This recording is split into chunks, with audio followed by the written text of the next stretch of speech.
नमस्कार दोस्तों, जय हिंद, वंदे मातरम। स्वागत है आपका अपने टीटी फैमिली शिक्षकों के परिवार जायसवाल कोचिंग सेंटर पर, पावर्ड बाय शिक्षा ही प्रकाश है। आज की क्लास में बात करेंगे संस्कृत के प्रीवियस सॉल्व पेपर की बात करेंगे। 30 महत्वपूर्ण प्रश्न करेंगे, जिसमें 15 प्रश्न आपके पेडागॉजी के रहेंगे और 15 प्रश्न आपके अपठित गद्यांश पद्यांश के रहेंगे, जिसमें कुछ ग्रामर क्वेश्चंस रहेंगे और कुछ अपठित गद्यांश और पद्यांश से प्रश्न पूछे जाएंगे। बाकी सभी सब्जेक्ट के सॉल्व पेपर कर रहे हैं, जो बहुत इंपॉर्टेंट है आपके चयन परीक्षा के लिए, सिलेक्शन की वजह से, शिक्षक भर्ती परीक्षा की वजह से, जिनका प्लेलिस्ट भी आप सभी लोगों को मिल जाएगा। सभी क्लासेज फ्री ऑफ कॉस्ट चल रही हैं, तो सभी लोग यूट्यूब क्लासेज ज्वाइन कीजिए। सभी क्लासेज यहाँ पे गद्यांश पूछा गया है, ठीक है। और एक गद्यांश आप लोग देख पा रहे होंगे, ये गद्यांश आप लोगों की स्क्रीन पर दिया गया है। और इस गद्यांश को आप देखेंगे कि जो बहुत ही एकदा शरीरस से कहीं ना कहीं संबंधित दिया गया है। और गद्यांश में सबसे बेटर होता है आपका क्या होता है, समझना, अर्थ निकालना बहुत ही इम्पोर्टेंट हो जाता है, ठीक है। तो अर्थ निकालना सबसे ज़्यादा ज़रूरी आप सभी के लिए। तो चलिए इसका हम देख लेते हैं, सभी लोग बताइएगा क्या हो जाएगा। देखिए यहाँ पे दिया गया है कि एकदा शरीरस्य बाह्यानि अंगानि हस्तौ, मतलब एक बार शरीर के बाहरी अंग, हस्तौ पदौ मुखौ नासिकौ कर्णौ, मतलब पैर मुँह नाक कान इत्यादि मतलब आदि, मिलित्वा अचिंत्यत, मतलब एक साथ आए, वयम सर्वे प्रतिदिन, और हम सभी प्रतिदिन परिश्रम कर रहे हैं, मतलब कड़ी मेहनत कर रहे हैं। तो इससे संबंधित आपका यह पूछा गया है। अब इससे संबंधित आइए प्रश्न को देखते हैं क्या सही आंसर होगा। प्रश्न है, हस्तौ पदौ कर्णौ एतानि पदानि कस्मिन् वचने भवन्ति। अर्थात यहाँ पे क्या पूछा जा रहा है, सभी लोग समझ के बताइएगा और अच्छे तरीके से बताइएगा। राइट आंसर यहाँ पे क्या हो जाएगा, सभी लोग बताइएगा। यहाँ पे पूछा गया है, क्या पूछा गया है, सभी लोग बताइए। प्रश्न है, हस्तौ पदौ कर्णौ एतानि, मतलब हाथ पैर कान, ये जो शब्द हैं, पद मतलब ये शब्द है, कस्मिन वचने भवन्ति, किस वचन के हैं, कौन से वचन होंगे, एक वचन, द्विवचन, बहुवचन या चतुर्वचन हो जाएंगे। तो इतना तो आप सभी लोग जानते ही होंगे कि कौन सा वचन हो जाएगा, सभी लोग बताइएगा। तो यहाँ पे हमारा द्विवचन हो जाएगा। क्या हो जाएगा, यहाँ पे क्या दिया गया है, हाथ पैर कान, ये शब्द क्या हो गए, द्विवचन हो जाएगा। दो हाथ दो पैर दो कान है, कितने वचन हो जाएंगे, क्योंकि दो ही बोलेंगे ना, तो दो वचन हो जाएगा, ठीक है। यहाँ पे क्योंकि शब्द दिया गया है, अंग में हमारे हस्त पैर मुख नासिका कर्ण इत्यादि दिया गया, तो नासिका हमारी नाक एक होती, इसलिए नाक नहीं दिया गया, बाकी सारे दे दिए गए, क्योंकि ये दो दो होते हैं, ठीक है। सभी लोग समझ गए। चलिए बढ़ते हैं आपके अगले प्रश्न की तरफ। अगला प्रश्न भी बहुत ही प्यारा सा प्रश्न दिया गया है, और प्यारा सा प्रश्न के लिए प्यारा सा कमेंट आप सभी लोगों को करना है। प्रश्न है कि उदरम भक्षरम सर्वम स्वीकरोति, अर्थात पेट खाने के लिए सब कुछ स्वीकार करता है, किंतु स्वयं किमपि कार्यम न करोति, खुद कुछ नहीं कर सकता है, एवं कानि अचिंत्यति, मतलब यह किस प्रकार का विचार हो जाएगा। यह विचार इंद्रियों से संबंधित होगा, बाह्यानि अंग मतलब बाहरी अंग से संबंधित हो जाएगा, आंतरिक अंग मतलब आंतरिक अंग से हो जाएगा, या हृदय में से, ठीक है। तो या दिल के, सभी लोग बताइएगा। तो उदरम भक्षरम सर्वम स्वीकृत, पेट खाने के लिए सब कुछ स्वीकार करता है, किंतु स्वयं किमपि कार्यम ना करोति, लेकिन खुद कुछ नहीं करता है, यह विचार जो हो जाएगा वह बाह्य अंग अर्थात बाहरी अंग से संबंधित हो जाएगा। अकॉर्डिंग टू क्वेश्चंस बाह्यानि अंगानि, B option is right answer हो जाएगा। क्योंकि उदरम भक्षरम ये आपके किस में दिया गया है, ये आपके इस गद्यांश में दिया गया है, ये आप देखिएगा, इस लाइन को देखेगा, एतद उदरम भक्षरम सर्वम स्वीकरोति किंतु स्वयं किमपि न कारयोति, ठीक है। तो ये हमारे क्या हो जाते हैं, बाहरी अंग से संबंधित हो जाएंगे, ठीक है। सभी लोग समझ गए। चलिए बढ़ते हैं अगले प्रश्न की तरफ। अगला प्रश्न हमारा प्यारा सा प्रश्न दिया गया है कि एवं दिने व्यतीते शनैः शनैः सर्वाणि अंगानि कीदृशानि अभवत्, अर्थात साथियों जो प्रश्न हमारा पूछा गया है, ये भी आपका इंटरेस्टेड प्रश्न दिया गया है। इंटरेस्टेड इसलिए हो जाता है, यहाँ पे प्रश्न हमारा कह रहा है कि एक दिन व्यतीते शनैः शनैः, मतलब एक दिन जैसे तैसे नहीं बोलता आदमी, जैसे जैसे एक दिन बीतता गया, सर्वाणी अंगानी कीदृशानि यौवन्ति, धीरे धीरे सभी अंग कैसे दिखने लगे, तो शिथिल। कैसे दिखने लगे? शिथिल, मतलब आराम पूर्वक दिखने लगे। कैसे दिखने लगे? शिथिल, आराम पूर्वक दिखने लगे। ठीक है, सभी लोग समझ गए? चलिए, ये सारे आपके गद्यांश से दिया गया है। देखिए आप लोग इस लाइन को देखिएगा, ये देखिए दिया गया है, एवं दिने व्यतीते शनैः शनैः सर्वाणि अंगानि शिथिलानि अभूवन्। क्या दिया गया? शिथिल दिया गया ना। बस सारे आपके यहीं से पूछे जा रहे हैं और आपको यहीं से उत्तर भी देना है। चलिए बढ़ते हैं अगले प्रश्न की तरफ। अगला प्रश्न भी प्यारा सा प्रश्न है कि दिया गया भुक्तस्य अन्नस्य पाचनम किम करोति। अर्थात यहाँ पे जो पूछा जा रहा है, आपके ऑप्शन जो दिए गए हैं, यहाँ पे दिया गया है भुक्तस्य अन्नस्य, मतलब खाए गए भोजन का पाचन किम करोति, करता है। कौन करता है? लोचनम करता है, उदरम, हृदयम, मुखम। देखिए खाए हुए भोजन को पाचन कौन करता है? उदर पाचन करता है। यहाँ पे उदर वाला ऑप्शन सही हो जाएगा। ठीक है, ये तो आप बिन पढ़े भी जान जाएंगे कि पाचन क्रिया उदर पर होती है। तो बहुत ही सिंपल से प्रश्न थे और सिंपल सा सभी लोगों को जवाब देना है, हर एक प्रश्न का उत्तर देना है। सभी ब्रदर सिस्टर एंड टीचर्स जिनका सपना है अध्यापक अध्यापिका बनना, शिक्षक बनना। आइए बढ़ते हैं अगले प्रश्न की तरफ। सभी मित्रों को जय हिंद, वंदे मातरम। साथियों एक एक क्वेश्चन का कमेंट करते रहिएगा। प्रश्न क्या है हमारा? पूछा गया है श्रोतार्थे प्रयुक्तम पदम किम, कान के लिए किस शब्द का प्रयोग किया जाता है? पादौ, हस्तौ, कर्णौ, मुखम। तो का से कान, का से कर्ण। कर्ण किसको बोलते हैं? कर्णौ। तो यहाँ पे हमारा क्या हो जाएगा? जो थर्ड ऑप्शन दिया गया है वैसे ही हो जाएगा। प्रश्न दिया गया है हमारा, क्या पूछा गया है? प्रश्न बहुत अच्छा, कान के लिए किस शब्द का प्रयोग किया जाता है? तो कर्ण हो जाएगा, कान को कर्ण ही बोला जाता है। ठीक है ना।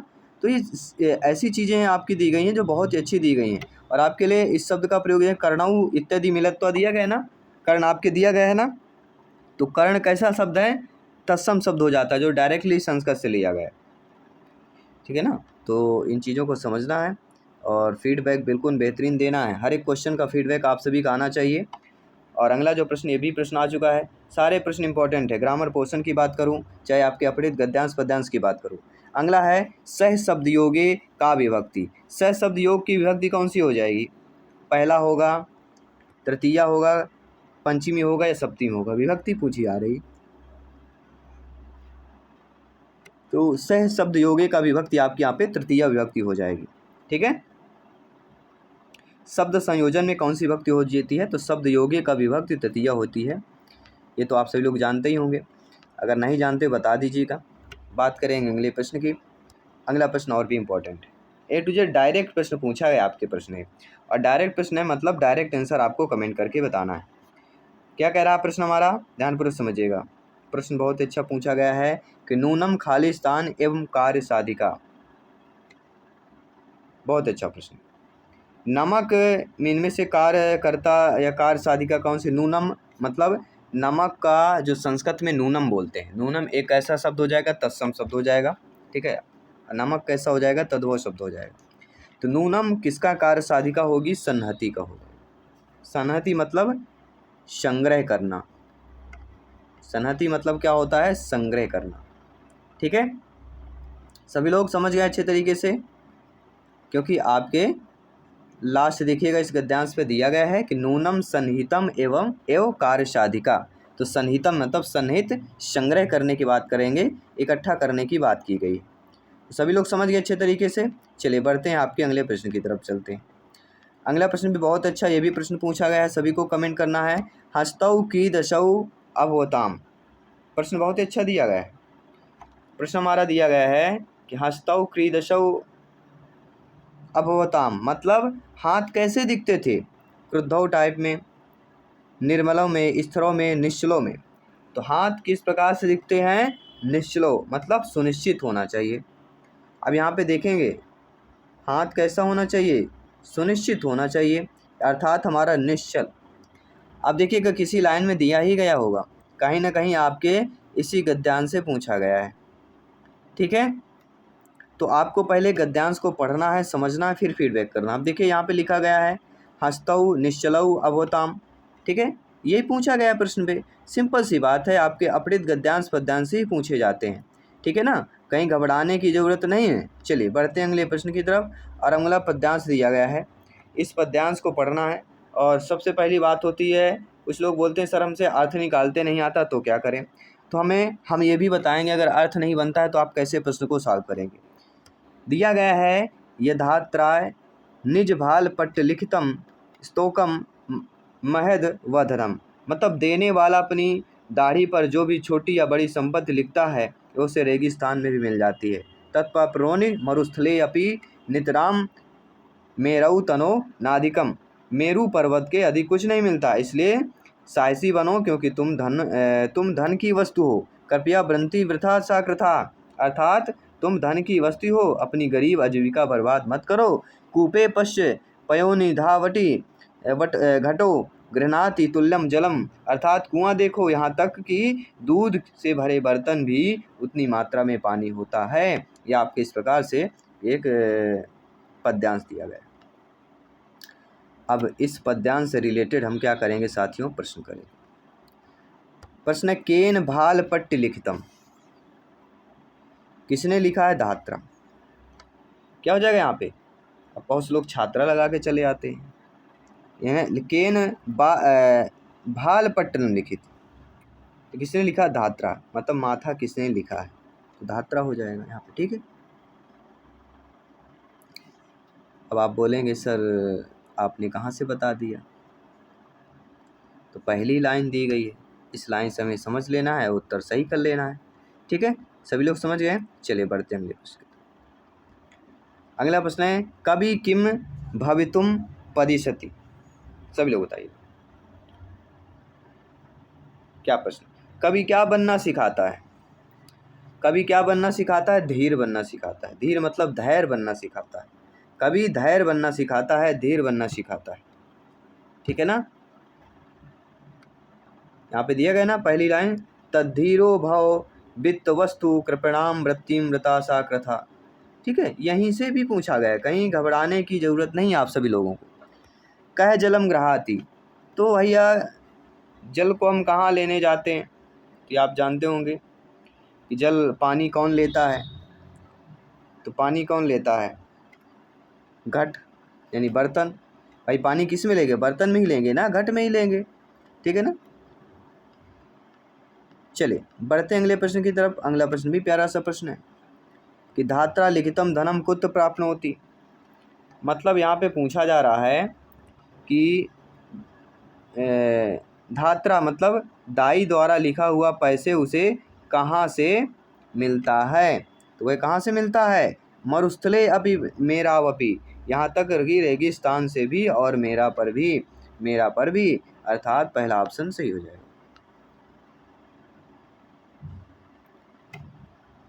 ठीक है ना, यहाँ पे दिया गया ना, सोतम महत्तम दा धनम तात प्रपनोति मरुस्थले अपि निरंतरम मेरौ त नाधिकम, तो प्रश्न पर ही उत्तर दिया गया है। अब बात करेंगे अगले प्रश्न की। अगला प्रश्न है बहुत अच्छा, ये भी प्रश्न पूछा गया है, सभी को फीडबैक करना, आप लोग भी थोड़ा कोशिश करिए प्रश्न को समझने की। प्रश्न दिया गया है, स्तोकम इत्यस्य को अर्थ है, स्टॉक होने का मतलब क्या होता है, स्टॉक होने का मतलब होता है, सभी लोग बताइएगा, अल्पम।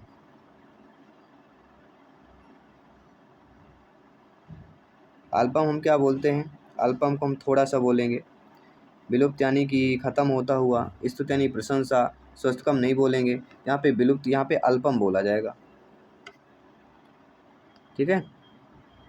चलिए कहते हैं ना बहुत ही अल्प मात्रा में बचा हुआ है, सभी लोग समझ गए। बढ़ते हैं अगले प्रश्न की तरफ। अगला प्रश्न कह रहा, मेरव इतस्य मूल शब्द का, मेरव का मूल शब्द क्या होता है, तो मेरव का मूल शब्द मेरू हो जाएगा। क्या हो जाएगा, मेरू। और मेरू कहाँ लिया गया है, डी ऑप्शन में दिया गया है। तो मूल शब्द भी पूछे जाएंगे, कभी प्रत्यय पूछा जाएगा, कभी उपसर्ग पूछ लिया जाएगा, यही तो घुमा फिरा के पूछा जाता है और इन्हीं को समझना है। धाता इतस्य का विभक्ति, विभक्ति पूछी गई है तो धात्रा की विभक्ति तृतीया हो जाएगी, ठीक है ना। तो विभक्तियों भी पढ़ना आप सभी लोगों को, विभक्ति अच्छे तरीके से पढ़ना है। उपधन एति पदस्य संधि युक्त शब्द का, अब संधि पूछी गई है, अब इसको जिसने समझ लिया, समझिए संस्कृत भाषा आप लोग अच्छे तरीके से समझ गए। तो उति और इति शब्द का व्यंजन पूछा गया है, तो इसका व्यंजन क्या होता है, उपैति हो जाएगा, क्योंकि आ और ए मिलके आय में परिवर्तित हो जाते हैं। हमने पढ़ा है ना, कौन सी संधि होगी ये आपको कमेंट करके बताना है। संधि के नाम जिसमें आ और उ मिलके, आ धन उ मिलके आय में परिवर्तित हो जाते हैं, वह संधि कौन सी है, सभी लोग बताइए। चलिए बढ़ते हैं अगले प्रश्न की तरफ। क्या आप सभी लोग तैयार हैं प्रश्न को अटेंड करने के लिए, फीडबैक करने के लिए? वंतो ई प्रत्यय अनेन सूत्रेण भवति, अर्थात वंतो ई प्रत्यय में सूत्र द्वारा यहाँ पे पूछा गया है। सूत्र कौन सा हो जाएगा? तो वंतो ई प्रत्यय में वांतादेश। वांतादेश का मतलब क्या होता है? वांतो ई प्रत्यय वांतादेश हो जाएगा। इसके बाद बढ़ते हैं अगले प्रश्न। अब ये कह रहा है शुद्ध वाक्य का चयन करना। शुद्ध वाक्य क्या होगा कि सह वणिज अस्ति, वह एक व्यापारी है। सह वणिज अस्ति, वह एक व्यापारी है। सह वणिज अस्ति, वह एक व्यापारी है। सा वणिज अस्ति, वह एक व्यापारी है। सभी का अर्थ एक व्यापारी है, लेकिन शुद्ध रूप में होगा सह वणिज अस्ति। ठीक है, जा की जगह गा होना चाहिए। इसके बाद बढ़ते हैं अगले प्रश्न की तरफ। चलिए इसका जवाब भी दे लीजिए, सभी लोग अच्छे तरीके से दीजिएगा। प्रश्न पूछा गया है सत्संग कऊ प्रत्यय का स्थिति। सत्यवाचक संज्ञा में कौन सा प्रत्यय होता है? तो सत्यवाचक संज्ञा में सत्सानच प्रत्यय होता है। सत्सानच प्रत्यय होता है, ये तो सभी लोग जानते ही होंगे। ग्रामर पोर्शन पढ़िए। अगर आपने नहीं लिया है तो टापर नोट्स हमारी ले लीजिए। टापर नोट्स प्राप्त करने के लिए आपको व्हाट्सएप मैसेज करना है 9630689598 9630676598। ये संस्था का, हमारे कोचिंग संस्था का व्हाट्सएप नंबर है। दिया गया है अशुद्ध विकल्पम का चयन करना है। तो संस्कृत में 1 या 2 नंबर का अशुद्ध विकल्प आता ही आता है। तो गलत विकल्प कौन सा हो जाएगा? महान चासऊ राजा महाराजा, वह एक महान राजा है और महान राजा है। तो 2 शब्द दे दिया गया, चासो भी दे दिया गया, महाराजा भी दे दिया गया, तो ये अशुद्ध हो जाएगा। महान चासा देव महादेव है, तो वह एक और वह महान देवता महादेव हैं। महान चासो आत्मा महात्मा, और वह महान है आत्मा, जिसे महात्मा बोलते हैं।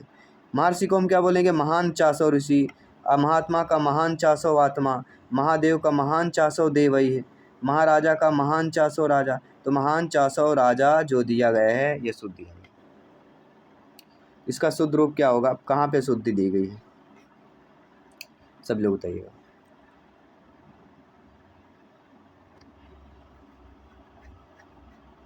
क्योंकि महान दे दिया गया और महाराजा दे दिया गया, कहीं ना कहीं 2 शब्दों का योग हुआ है, वही सेम टू सेम, इसलिए यहाँ पे शुद्धि की बात करेंगे। ठीक है, अगले प्रश्न की बात करेंगे। मित्रेण सहयोगम देतेम शुद्धम करोति। यहाँ पे बहुत अच्छा प्रश्न दिया गया है, पूछा गया कि मित्र का साथ देते हैं, तो मित्र सहयोगम देते शुद्ध रूप दियंते को हम क्या होना चाहिए? मित्रेण सहयोग क्या होना चाहिए? दीयते, ना कि दियंते होना चाहिए, दीयते होना चाहिए, यानी डी ऑप्शन सही हो जाएगा। दीयते मतलब दिया हुआ। ठीक है। मयूर है नृत्यंति शुद्धम करोति, मयूर नाच रही है, तो इसका शुद्ध रूप क्या? मोर नाच रहा है, इसका शुद्ध रूप क्या होगा? मयूर की जगह क्या होना चाहिए? मोर नाच रहा है ना, तो मोर नाच रहा है तो उसके लिए क्या होना चाहिए? मयूराय। क्या होना चाहिए? मयूराय नृत्यंति, यहाँ पे मयूराय हो जाएगा, फर्स्ट ऑप्शन सही है। इसके बाद जो अगला प्रश्न है ये भी आपका अच्छा प्रश्न है। अभी चलिए इसको सभी को आप लोगों को कमेंट करके बताना है, देखते हैं कितना जल्दी आप लोग कमेंट कर पाते हैं। गर्वोन्नतम इति पदस्य समुचितम संधि विच्छेदम करोति। गर्वोन्नतम क्या हो जाएगा? गर्वधन उन्नति, आ ओ मिल के ओ में परिवर्तित हो जाते हैं। कौन सी संधि होगी? संधि नाम सभी लोग फटाफट बताइए, कौन सी संधि होगी? आ ओ मिल के ओ में परिवर्तित हो जाए, वह संधि का नाम सभी लोगों को बताना है। आइए बात करेंगे अगले प्रश्न की। अगला प्रश्न भी बहुत अच्छा प्रश्न दिया गया है और इस प्रश्न का जवाब आप लोग अच्छे तरीके से देना है। यहाँ पे दिया गया है श्रव्यदस्य शिक्षाया राष्ट्रीय परिषद स्थापना हुआ। राष्ट्रीय श्रव्यदस्य शिक्षा जो परिषद की स्थापना कब हुई थी, ये आपको सभी लोगों को बताना है। चलिए सभी लोग बताइएगा कब हुई थी। देखते हैं कितने लोग कमेंट कर पाते हैं। समय सभी को दिया गया है। क्या यह 1956 में हुआ, 57 में, 58 में या 59 में? कब हुआ था? राष्ट्रीय दृश्य शब्द की अगर बात करते हैं तो इसके जिक्र की अगर बात आती है तो यह 1906 में किया गया था। इसके बाद अगर पूछा जाता है, ठीक है, तब आपका जवाब क्या होना चाहिए। अगर मान लीजिए ऑप्शन नहीं दिया गया है, 1906 ही होता है 15 अगस्त को, लेकिन मान लीजिए ऐसा ऑप्शन नहीं आता है तो फिर आपको करना है 1959, डी ऑप्शन सही। चलिए बढ़ते हैं अगले प्रश्न। अगला प्रश्न भी बहुत अच्छा प्रश्न है, इसलिए अच्छा हो रहा है क्योंकि इसमें आप देख रहे होंगे बहुत अच्छी चीज़ें पूछी गई। ठीक है, चलिए अच्छी चीज़ें पूछी गई कि पेडागॉजी है। पेडागॉजी बहुत ही इंपॉर्टेंट होता है। विद्युत उपयोगस्य आधरेण परंपरागत साधनेषु नस्ति। बिजली के उपयोग के आधार पर पारंपरिक साधनों में क्या नहीं होता है। तो श्यामपट्ट, लेखनी, मर्जनी, टेलीविज़न। कौन सा नहीं होता है बिजली के उपयोग के आधार पर पारंपरिक साधन में। तो देखेंगे बिजली का किससे संबंध है, बिजली का संबंध टेलीविज़न से हो जाएगा। एक ही ऑप्शन दिया गया है इसलिए क्वेश्चन डी ऑप्शन जाएगा, क्योंकि विद्युत उपयोग के आधार पर विद्युत उपयोगस्य आधारणेन परंपरागत साधन कौन सा नहीं होगा। तो टेलीविज़न परंपरागत साधन नहीं होता है। बाकी श्यामपट्ट, लेखनी, मर्जनी ये परंपरागत साधन हो जाते हैं। तो आई होप सभी लोग समझ गए अच्छे तरीके से। चलिए बढ़ते हैं। चलिए देखते हैं अगला प्रश्न क्या पूछा गया है। ये भी प्रश्न बहुत ही आप पे इम्पोर्टेंट है। प्रश्न है भाषायाः पठन समये चेत छात्राय अशुद्ध रूपम उच्चारण करोति तदा करणीयम। यदि विद्यार्थी भाषा पढ़ते समय गलत उच्चारण करता है तो आप क्या करेंगे। आप शुद्ध उच्चारण वारंवार अभ्यास करणीय, आप शुद्ध उच्चारण करके बार बार उसे अभ्यास कराएंगे। ठीक है, ये छात्र शुद्ध उच्चारण निर्देशम दातव्य। क्या विद्यार्थियों को उच्चारण का निर्देश देंगे आप। तो निर्देश नहीं देंगे क्योंकि बच्चा बार बार अशुद्ध कर रहा है। शुद्ध उच्चारण वारंवारम लेखनम। क्या शुद्ध उच्चारण के लिए बार बार लिखने के लिए बोलेंगे। तो लिखने के लिए भी नहीं बोलेंगे। उचित दंड, तो दंड सब तो निगेटिव हो जाएगा। तो हो जाएगा क्या, शुद्ध उच्चारण बार बार क्या है, अभ्यास कराना। जहाँ पर अगर अभ्यास कराने की बात करेंगे तो वह हमारा पॉजिटिव हो जाता है। ठीक है ना, सभी लोग समझ गए अच्छे तरीके से। चलिए बढ़ते हैं अगले प्रश्न।